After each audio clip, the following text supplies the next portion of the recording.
за полный разгром генуэзских захватчиков.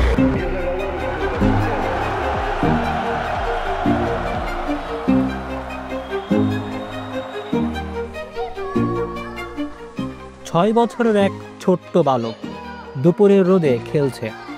ঠিক তখনই টকবক টকবক করে এক ঘোড়ার গাড়ি তাকে মারিয়ে চলে গেল। ছেলেটির নিথর দেহ পড়ে রইল, মারা যায়নি, বেঁচে ছিল আরো বিরাট কিছু হওয়ার জন্যে, বেঁচে ছিল জোসেফ স্ট্যালিন হওয়ার জন্যে। সেদিনকার দুর্ঘটনায় খাটো বাম হাত পাওয়া এই ছেলেটি ইতিহাসে কেন এত গুরুত্বপূর্ণ? যার নামের অর্থ ম্যান অব স্টিল, সে কিভাবে সুপারম্যান না হয়ে বিংশ শতাব্দীর সবচেয়ে বড় সুপার ভিলেন হয়ে গেল, আজকে জানবো তারই কাহিনী। A single death is a tragedy, a million death is a statistic.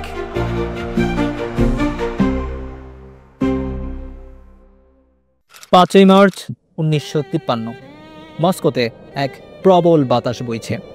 রাশিয়ার সবচেয়ে ক্ষমতাধর মানুষটি পড়ে আছেন নিজের কক্ষে, নিথর। তার চারপাশে চিকিৎসকরা উদ্বিগ্ন মুখে দাঁড়িয়ে। কিন্তু এটা কি সত্যিই তার স্বাভাবিক মৃত্যু, নাকি এর পেছনে কোনো আরো বিরাট ষড়যন্ত্র লুকিয়ে আছে?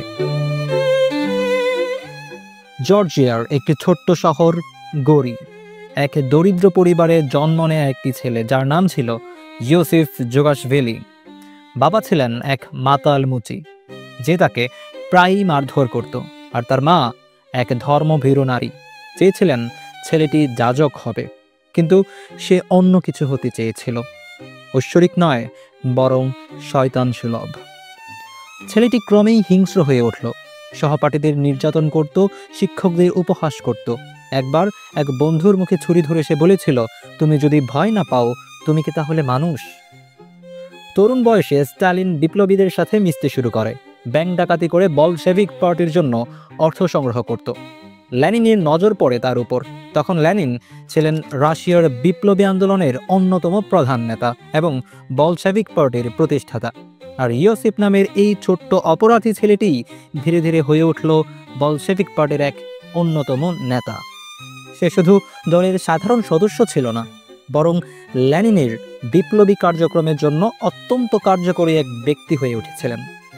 চোর, গুপ্তচর, কৌশলী কূটনীতিক সব মিলিয়ে এসেছিল এক বিপজ্জনক মানুষ।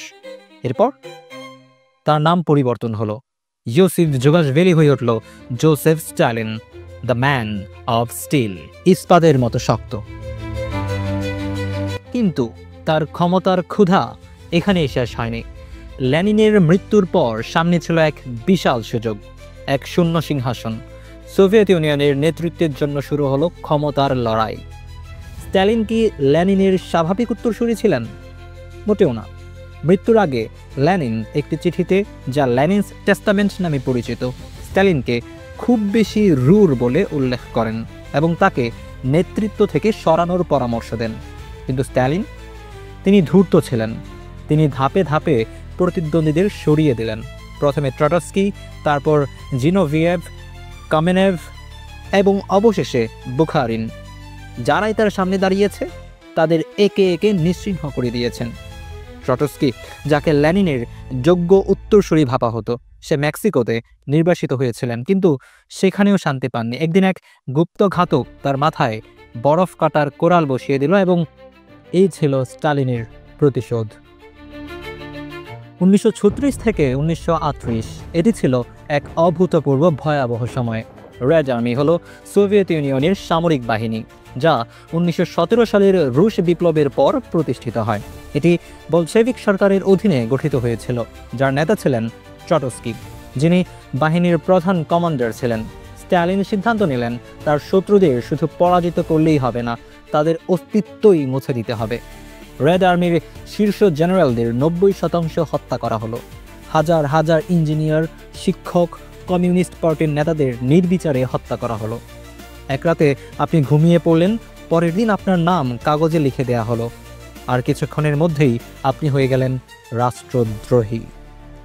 এই ছিল স্ট্যালিনের এনকেভিটি বাহিনীর কাজ।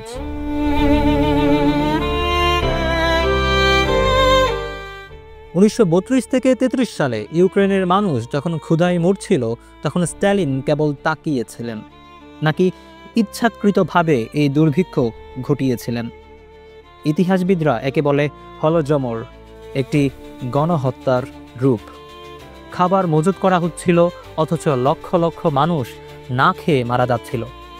স্ট্যালিনের সরকার খাদ্য সরবরাহ জোরপূর্বক বাজেয়াপ্ত করেছিল। ইউক্রেনীয় কৃষকদের উৎপাদিত শস্য কেড়ে নিয়ে রপ্তানি করা হচ্ছিল। কিন্তু কেন? ইউক্রেনকে দুর্বল করা ছিল কি এর আসল উদ্দেশ্য? ইতিহাসবিদদের মতে এটি ছিল একটি পরিকল্পিত হত্যাযজ্ঞ। মানুষজন বাধ্য হয়ে ঘাস, শেকড়, এমনকি নিজেদের মৃত স্বজনদের পর্যন্ত খেতে বাধ্য হয়েছিল। যারা সরকারি নীতির বিরুদ্ধে কথা বলেছিল তারা হয় গুলি খেয়েছে, না হয় সাইবেরিয়ার শ্রম শিবিরে পাঠানো হয়েছে। 1939 সাল, ইউরোপ জ্বলছে। হিটলার একের পর এক দেশ দখল করে নিচ্ছে, কিন্তু স্ট্যালিন তিনি নির্বিকার। কেন? কারণ তিনি হিটলারের সাথে একটি গোপন চুক্তি করেছিলেন, মলোতভ-রিবেন্ট্রপ প্যাক্ট। চুক্তি অনুযায়ী জার্মানি ও সোভিয়েত ইউনিয়ন ইউরোপকে নিজেদের মধ্যে ভাগ করে নেবে। পোল্যান্ডের পূর্বাংশ সোভিয়েতদের, পশ্চিমাংশ জার্মানদের। স্ট্যালিন জানতেন যুদ্ধ আসছে, কিন্তু তিনি সময় কিনতে চেয়েছিলেন। 1941 সালের 22শে জুন সেই সময় শেষ হয়ে গেল। হিটলার বিশ্বাসঘাতকতা করল। অপারেশন বারবারোসা, বিশ্ব ইতিহাসের সবচেয়ে বড় সামরিক অভিযান। লক্ষ লক্ষ নাৎসি সৈন্য রাশিয়ার দিকে ধেয়ে এলো। স্ট্যালিন তিনি প্রথম 3 দিন কোথাও ছিলেন না। তিনি শোকে হতবাক হয়ে পড়েছিলেন, এতটাই স্তব্ধ যে সোভিয়েত সরকার পর্যন্ত ভেবেছিল তিনি পালিয়ে গেছেন। কিন্তু তারপর তিনি ফিরে এলেন এক নতুন রূপে। স্ট্যালিনের নেতৃত্বে রাশিয়া রুখে দাঁড়ালো। প্রতিটি শহর, প্রতিটি গ্রাম এক মৃত্যুপুরী হয়ে উঠল। কিন্তু সোভিয়েতরা পিছু হটল না। স্ট্যালিন নিজে মস্কো ছেড়ে যাননি। তিনি জানতেন যদি তিনি থাকেন তাহলে রাশিয়া টিকে থাকবে।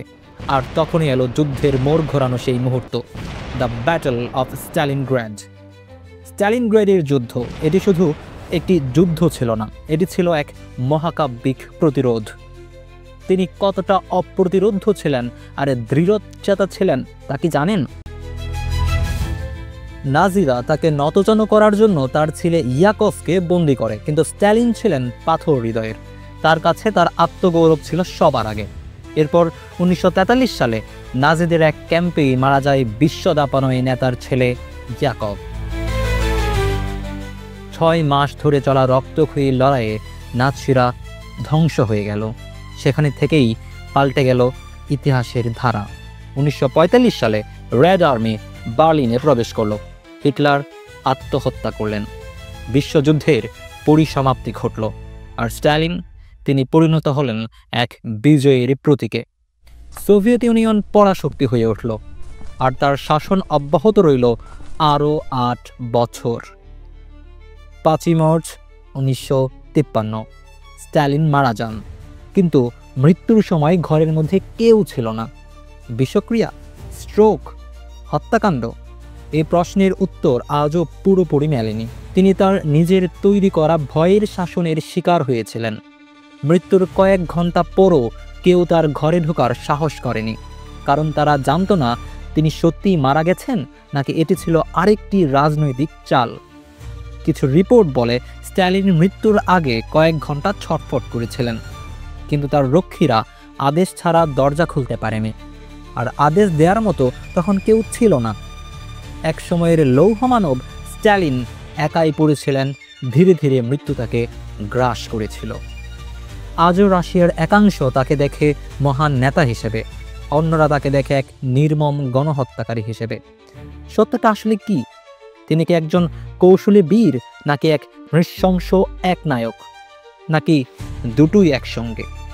হ্যাঁ, স্ট্যালিন ছিলেন নির্মম, সন্দেহবাদী এবং কখনো কখনো নিষ্ঠুর, কিন্তু এতে কি অস্বীকার করা যায় যে তার শাসনামলেই সোভিয়েত ইউনিয়ন বিশ্বের অন্যতম পরাশক্তিতে পরিণত হয়েছিল? এক দরিদ্র কৃষিপ্রধান দেশকে তিনি পরিণত করেছিলেন পরমাণু শক্তিধর শিল্পোন্নত এক সাম্রাজ্যে। বিশ্ব রাজনীতিতে প্রতিষ্ঠা করলেন সোভিয়েত ইউনিয়নের এক অপ্রতিরোধ্য উপস্থিতি। 1949 সালে প্রথম সফল সোভিয়েত পারমাণবিক বিস্ফোরণ সম্পন্ন হলো। এটি সোভিয়েত ইউনিয়নকে বিশ্বের দ্বিতীয় পরমাণু শক্তিধর দেশে পরিণত করল এবং এর ফলে যুক্তরাষ্ট্র একক আধিপত্য হারালো। শুরু হলো কোল্ড ওয়ার। আপনি যদি 1930-এর দশকের সোভিয়েত ইউনিয়নে থাকতেন, আপনি কি স্ট্যালিনকে সমর্থন করতেন, নাকি এক রাতে হঠাৎ করে আপনার দরজায় কড়া নাড়ত এনকেভিডি? প্রিয় দর্শক, এখন পর্যন্ত আমাদের সাথে থাকার জন্য ধন্যবাদ। যদি এই ভিডিওটি আপনার ভালো লেগে থাকে তাহলে চ্যানেল ঘুরে বাকি ভিডিওগুলো দেখতে ভুলবেন না। ভালো লাগলে সাবস্ক্রাইব করতে ভুলবেন না। চাইলে আপনার বন্ধুদের সাথেও শেয়ার করতে পারেন।